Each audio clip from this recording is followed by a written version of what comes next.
अस्सलामुअलैकुम बिस्मिल्लाहिर्रहमानिर्रहीम।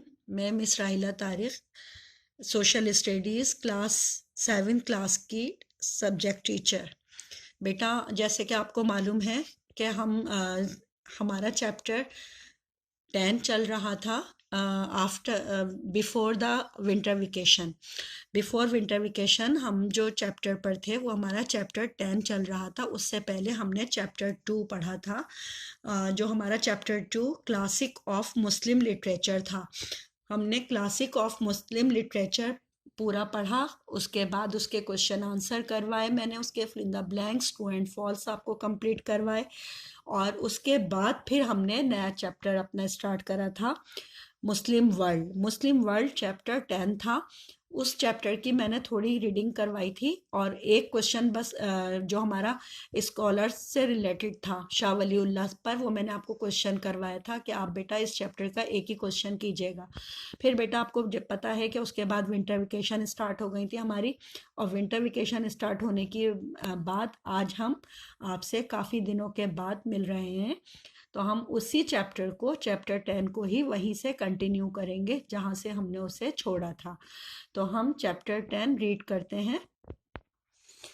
The birth of modern Turkey.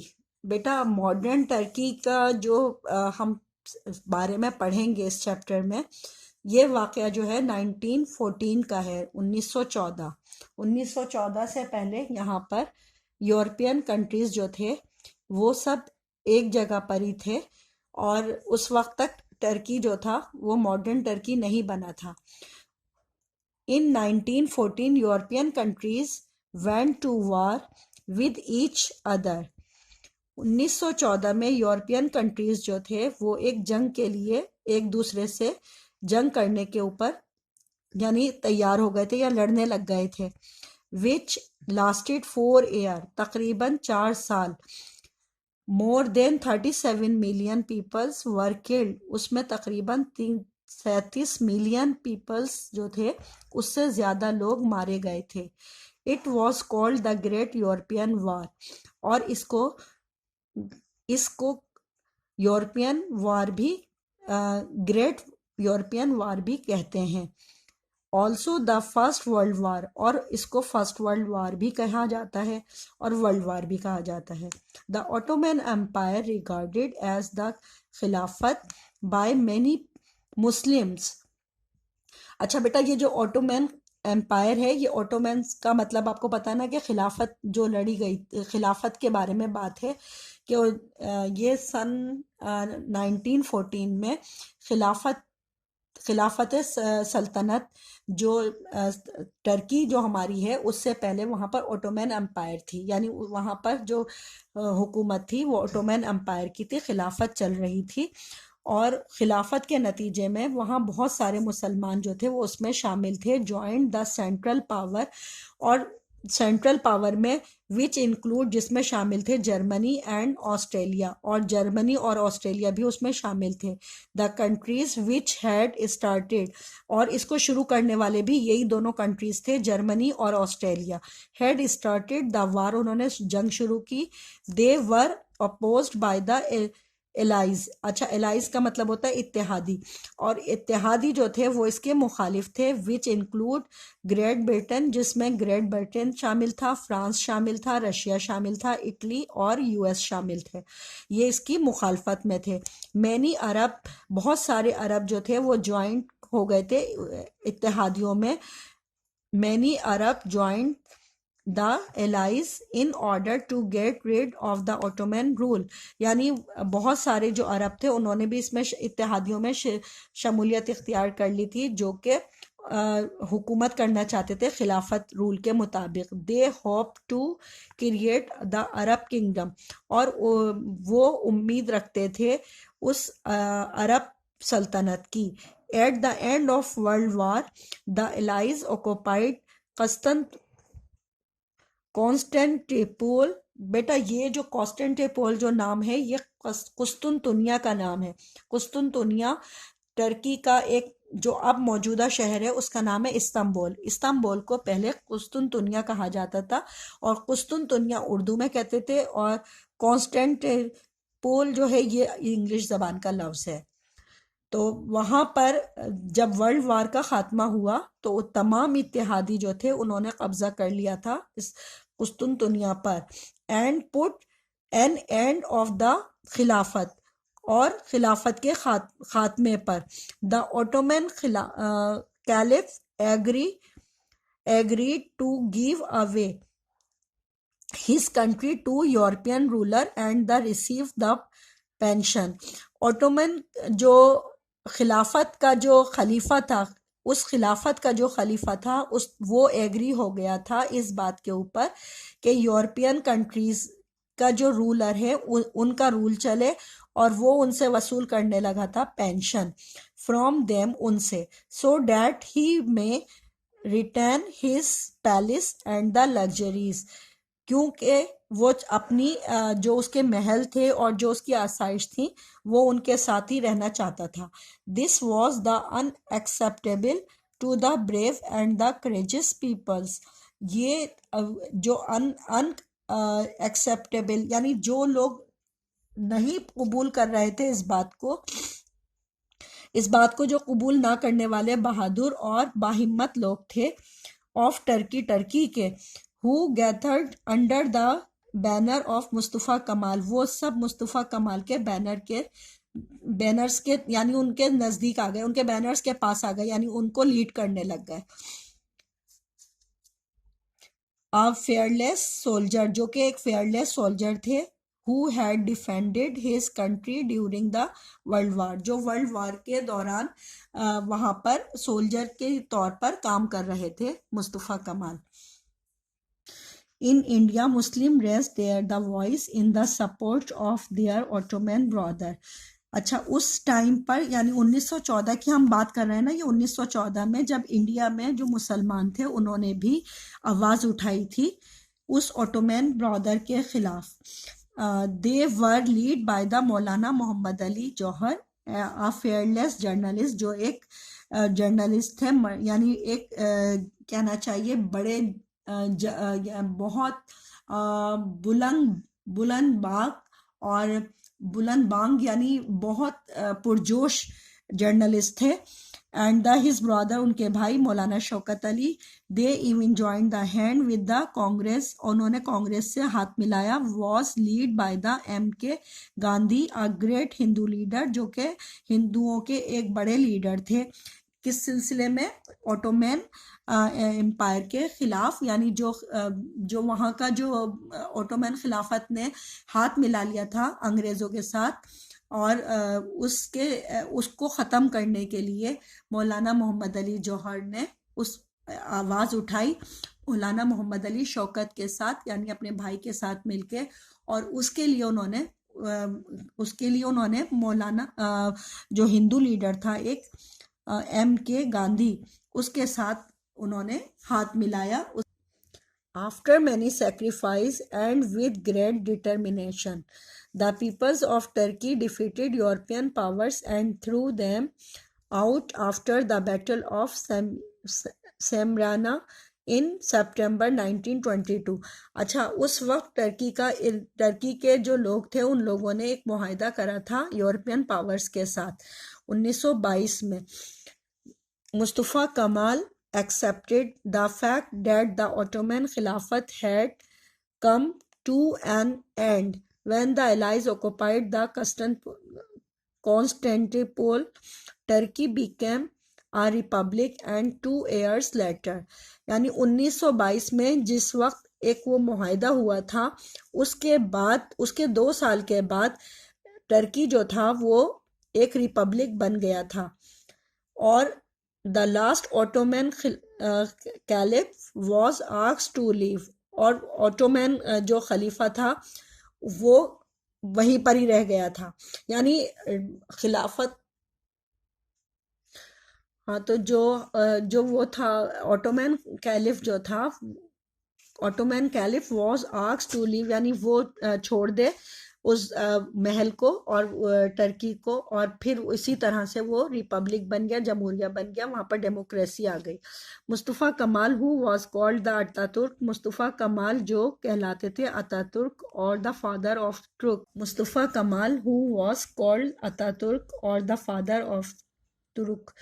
अच्छा, मुस्तफ़ा कमाल जो थे वो कहलाते थे अतातुर्क, जिसका मतलब है फादर ऑफ तुर्क, यानी तुर्कों का बाप। Also realized that the Arab of Syria, जब उनको अंदाज़ा हुआ कि अरब शाम के, Middle East and the Egypt were unhappy under the Turkish rule, and that was way why they had joined the European during the world war. अच्छा, जब मुस्तफ़ा कमाल को इस बात का अंदाज़ा हुआ कि अरब और शाम के जो लोग हैं, मिडल ईस्ट के जो लोग हैं, मिस्र के जो लोग हैं, वो नाखुश हैं टर्किश रूल से, यानी टर्किश जो हुकूमत थी उससे, तो उन्होंने ज्वाइन कर लिया यूरोपियन को during the world war one में।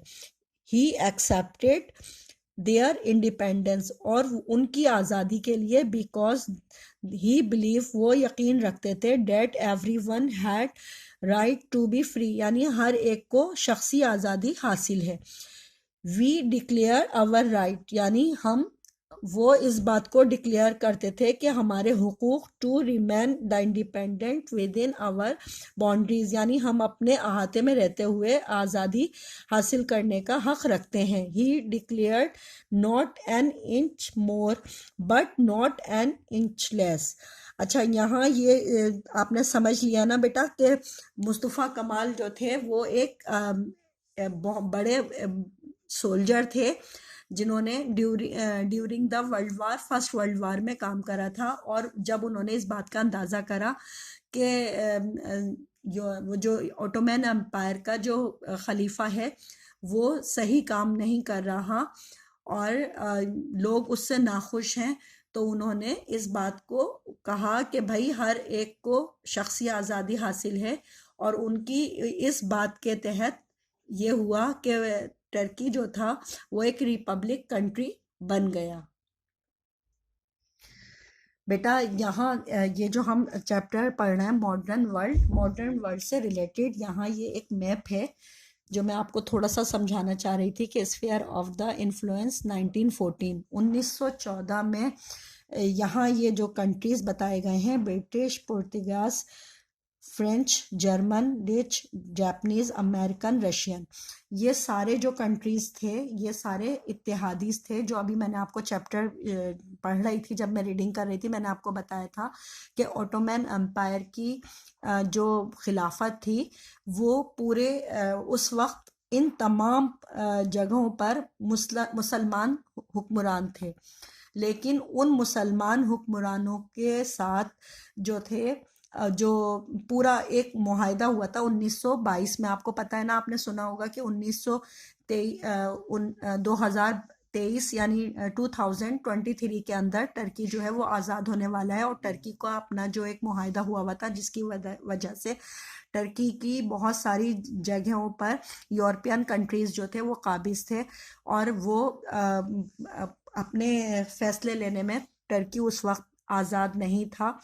और उसकी एक वजह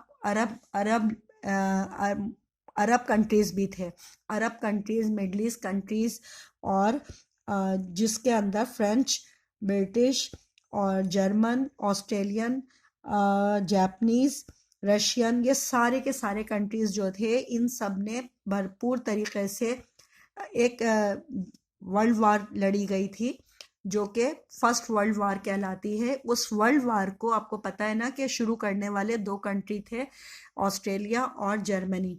इन दोनों ने भरपूर तरीके से जंग स्टार्ट करी, और उसका वो खाली सिर्फ यूरोपियन कंट्री तक नहीं रही महदूद, वो पूरी, ये समझ लीजिए आप कि टर्की से लेके, टर्की जो है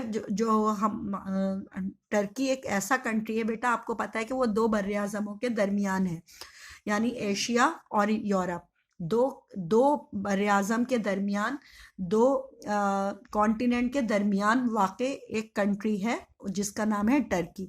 यहाँ पहले मुसलमानों की हुकूमत थी और यहाँ से लेके एशिया और यूरोप पूरे 7 बरआज़मों में मुसलमान हुक्मरान थे।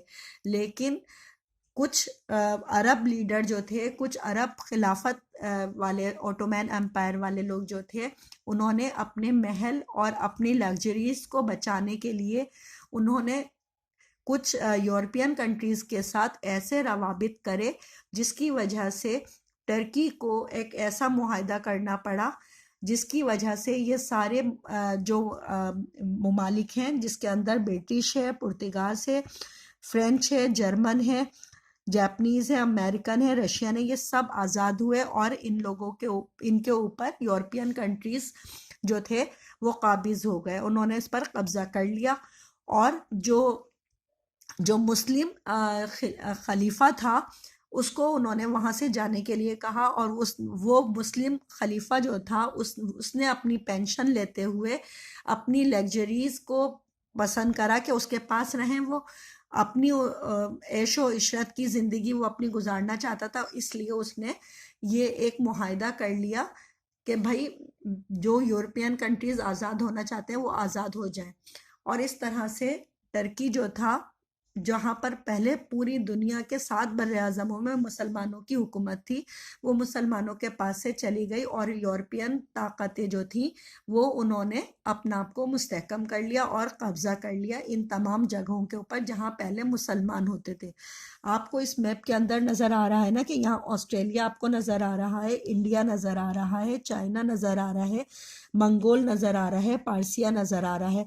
लेकिन इसमें आपको बेटा पाकिस्तान नज़र नहीं आ रहा क्योंकि बेटा ये मैप जो है ये 1914 का बना हुआ है।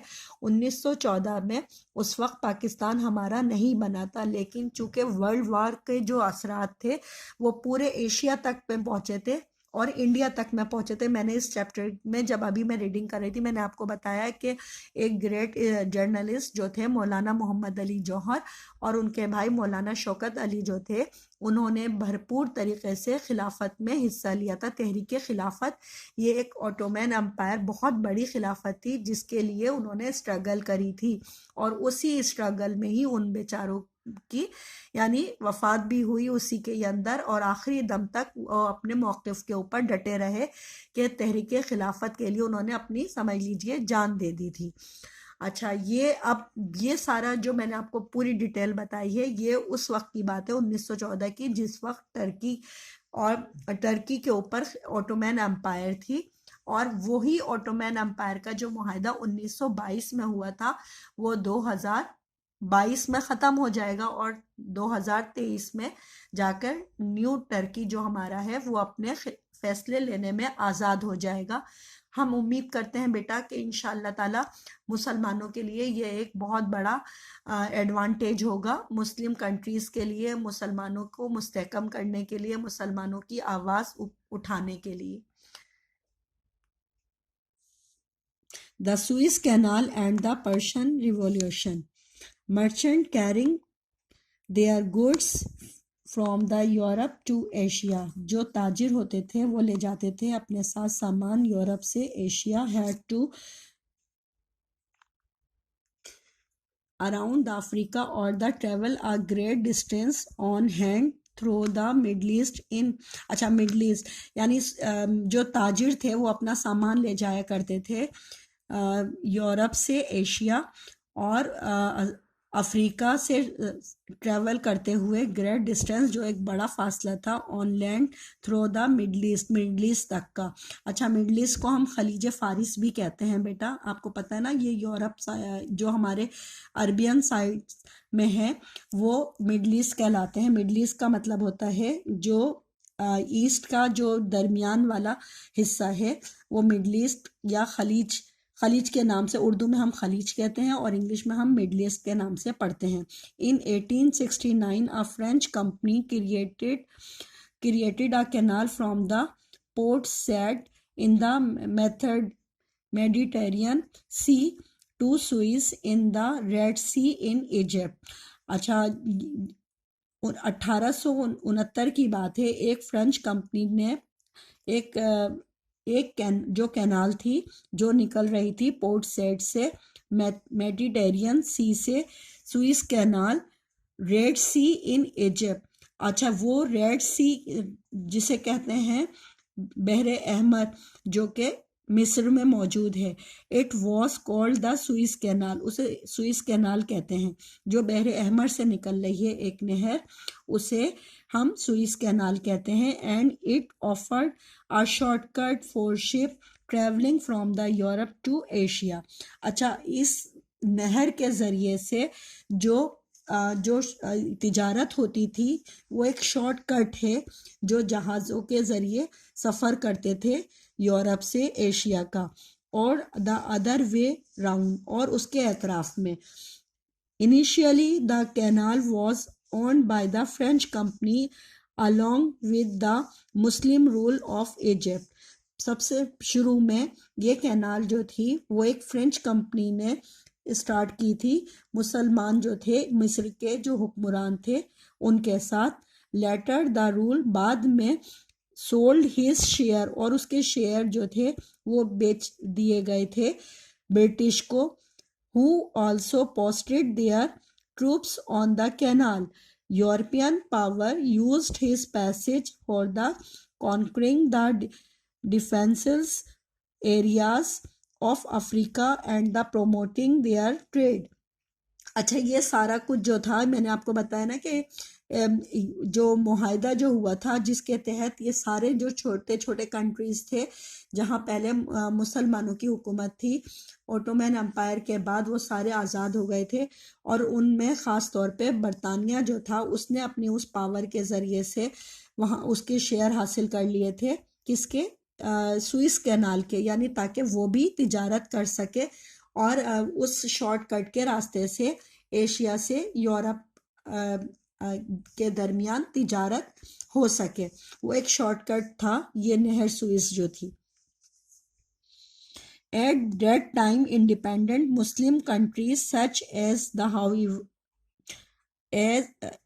Egypt, the Ottoman Empire and Iran were ruled by the king। उस वक्त वहाँ पर बादशाहत थी ऑटोमन एम्पायर की, जिस वक्त की ये बात है। However due to the impact of the teachings of such reformer as Syed Jamaluddin Afghani. एक सैयद जमालुद्दीन अफ़गानी जो थे एक बड़े मुबल्लिग थे, उन्होंने इक़दाम किए थे। द पीपल्स वर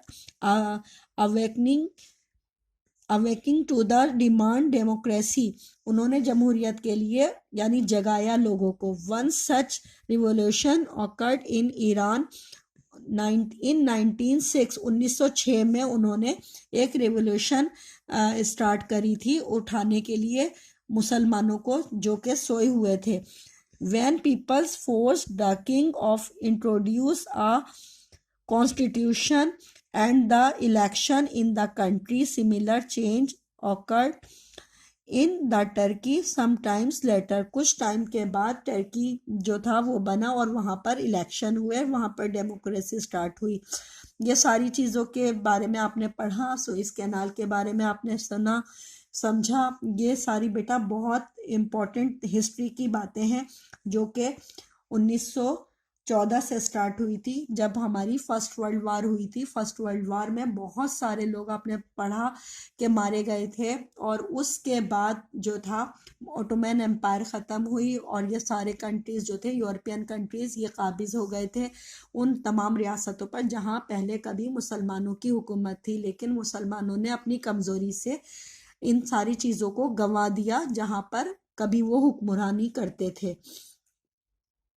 नहर सुइस जो है ये एक वो नहर है जो कि एक शॉर्टकट था, जो एशिया से यूरोप के दरमियान जो तिजारत होती थी, जो ताजिर होते थे वो अपनी तिजारती सामान एक बर्रे आज़म से दूसरे बर्रे आज़म यानी एशिया से यूरोप ले जाया करते थे और यूरोप से एशिया लाया करते थे। तो उसमें बेटा आपको पता है ना, इस शॉर्टकट की वजह से उनको कम खर्चा आता था, कम एक्सपेंडिचर होते थे। ये एक शॉर्टकट रास्ता था जिससे वो बआसानी सफ़र कर लिया करते थे। बजाय इसके कि वो पूरा एक घूम कर जाते, वो उन्होंने एक शॉर्टकट रास्ता इख्तियार कर लिया था ताकि उनको आसानी हो सके और उनकी तिजारत फ़रोग़ पा सके। बेटा ये चैप्टर मैंने रीड कर लिया था। अब चैप्टर के बाद अब हम क्वेश्चन आंसर की तरफ आते हैं। इसका question number 1, who was the young scholar studying in Mecca and what did dream about. ये क्वेश्चन तो मैं आपको करवा चुकी थी ना, शाह वलीउल्लाह की मैंने पहले हेडिंग डलवाई थी और फिर मैंने आपको ये क्वेश्चन करवाया था। अब हम इसका question number 2, explain the third battle of Panipat briefly, यानी थर्ड बैटल जो थी पानीपत की उसको आप तफसील से आपने एक्सप्लेन करना है। तो इसका क्वेश्चन का आंसर मैं आपको बुक में लगवा रही हूँ, आप अपनी कॉपी पर बुक पर टिक कर लें, नोटबुक पर पेज नंबर 86 और पहले हेडिंग आप डालेंगे the third battle of Panipat. ये पहले हेडिंग आएगी आपकी, इस हेडिंग को आप ब्लैक पॉइंटर से हेडिंग डालेंगे और फिर उसके बाद in 1747 Ahmad Shah Abdali became the king of Afghanistan, यहाँ तक आप लिखेंगे पहले, यानी पहली फर्स्ट लाइन और फिर उसके बाद अफगानिस्तान तक, यानी बस खाली अफगानिस्तान पर आप पहला स्टार्ट करने के बाद फिर आप यहाँ से लिखेंगे सेकंड पैरा है Abdali invaded the Punjab many times in the order to increase the revenue of his nation. However, when he heard that the Marathas, a militant Hindu group from the South India, were planning to put an end to Islam in India, he came defend the Mughal Empire of Delhi. यहाँ तक आप इस question को लिखेंगे, ये आपका question number 2 हो जाएगा। यानी पहले 1.5 लाइन लिखेंगे आप ना इन 1747 से अफगानिस्तान तक और फिर उसके बाद सेकंड पैरा पर अब्दाली से लिखना शुरू करेंगे। Abdali invaded the Punjab many times of in order to increase, यहाँ से ये सेकंड पैरा आप मुगल एम्पीरियर ऑफ दिल्ली तक लिखेंगे। ये आपका क्वेश्चन नंबर 2 हो गया। Right a short note on Mustafa Kemal Ataturk. ये क्वेश्चन नंबर मैंने आपको 1 करवाया, क्वेश्चन नंबर 2 करवाया और क्वेश्चन नंबर 2 के बाद मैंने आपको क्वेश्चन नंबर 5 करवाया है। 5 क्वेश्चन जो है आपका है right a short note on Mustafa Kemal Ataturk. बेटा पेज नंबर 89 पर देखें, सेकंड लास्ट जो हमारा पैरा है उस पर सेकंड लाइन के ऊपर है मुस्तफ़ा कमाल a fearless soldier who had defended his country during the World War I. फिर यहाँ तक आपने इतना लिखना है मुस्तफ़ा कमाल के बारे में कि मुस्तफ़ा कमाल जो थे वो एक सोल्जर थे और जिन्होंने फर्स्ट वर्ल्ड वार में हिस्सा लिया था।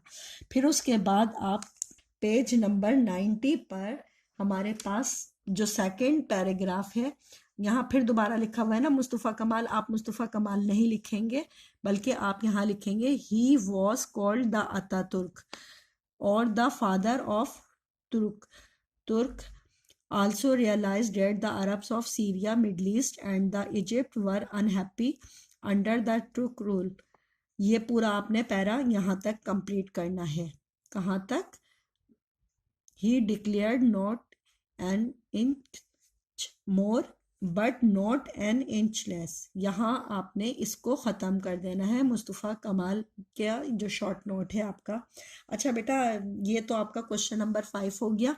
क्वेश्चन नंबर 5 से पहले क्वेश्चन नंबर 4 जो था, जो हमने अभी सुइस कैनाल आपको पढ़ाया था, समझाया भी था मैंने पैराग्राफ, उसका एक क्वेश्चन हमारा और भी वो भी इम्पोर्टेंट है, इसलिए मैं चाह रही थी कि अब जब आपने ये मुस्तफ़ा कमाल वाला सारी समरी पढ़ ली, समझ ली, तो आप सुइस कैनाल के बारे में भी पढ़ लें थोड़ा सा ना।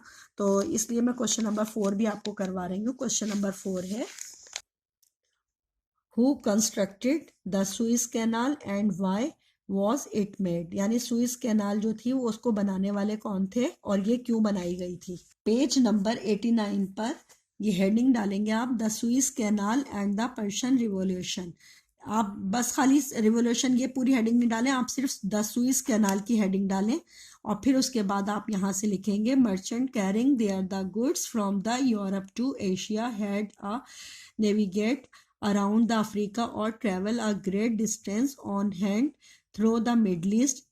In 1869 a French company, यहाँ से a French company जो थी उसने क्रिएट करा था एक कैनाल को from the port set in the Mediterranean Sea to Suez in the Red Sea in Egypt. It was called the Suez Canal and it offered a shortcut for ship traveling from Europe to Asia और other way around. यहाँ तक आप लिखेंगे इसको, पहले आप यहाँ से लेके यहाँ तक लिखेंगे इसको, पूरा ही कैनाल को आपने पूरा ही लिखना है, सिर्फ सुइस कैनाल की हेडिंग पूरी लिखकर और आप इस पैरे को ऊपर ख़त्म कर देंगे, ये आपका क्वेश्चन कंप्लीट हो जाएगा।